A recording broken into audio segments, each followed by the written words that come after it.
তো আমাদের এই অ্যান্টিবায়োটিক ব্যবহার করার অপব্যবহারের জন্যই আজকে পরবর্তীকালে এমন এক সময় আসবে যে মানুষে এরকম ইনফেকশন হয়ে মারা যাইবে, কোনো ওষুধে ধরবে না।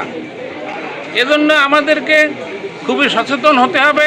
এই অ্যান্টিবায়োটিক রেজিস্ট্যান্স আমরা এত বাড়াই চলছি, তো সেগুলোর জন্য আমাদের ভবিষ্যতে বড় ধরনের একটা ঝুঁকি আমাদের জন্য রয়ে গেছে। খুবই গুরুত্বপূর্ণ একটা বিষয়। আজকে দেখা যাচ্ছে আমরা বিনা প্রয়োজনে অ্যান্টিবায়োটিকের মতো একটা ভয়াবহ মেডিসিন আমরা প্রতিনিয়ত যত্রতত্র ব্যবহার করছি।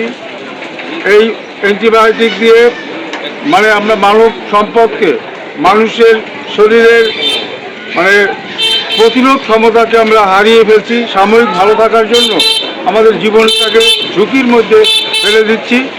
আমরা আজকে এই মানববন্ধনের মধ্য দিয়ে সবাইকে অনুরোধ করব, বিশেষ করে যারা ফার্মাসিস্ট রয়েছেন তাদের প্রতি বিনীত অনুরোধ থাকবে, আপনারা প্রেসক্রিপশন ছাড়া ঔষধ বিক্রি করবেন না। আপনারা যত্রতত্র যে কোনো রোগীকে আপনারা এই অ্যান্টিবায়োটিক দিবেন না। এর জন্য আপনাদের প্রতি আমাদের বিনীত অনুরোধ থাকবে। কীটনাশক খাওয়া ভালো। আজকের এই সচেতনতার দিনে আপনাদেরকে সচেতন করতে চাই, একজন রেজিস্টার্ড ডাক্তারের কাছ থেকে লিখিত ছাড়া কোনো অ্যান্টিবায়োটিক আপনারা গ্রহণ করেন না, ব্যবহার করেন না।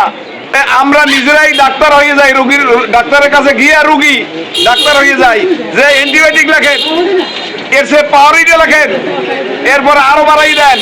আপনারা দেখছেন যে অ্যান্টিবায়োটিকের অবস্থা কি হয়ে দাঁড়াইছে। এক সময় এই অ্যান্টিবায়োটিক মানব দেহে কাজ করবে না, ক্যান্সার গ্যাংগ্রিং হয়ে মরা লাগবে। তাই সেই থেকে আমরা বাঁচতে চাই, সেই বাঁচার কারণে আগেই আমাদের সতর্ক হওয়া উচিত। আসুন, আপনারাও আমাদের দলে আসুন, আমরা ঐক্যবদ্ধভাবে আওয়াজ তুলি।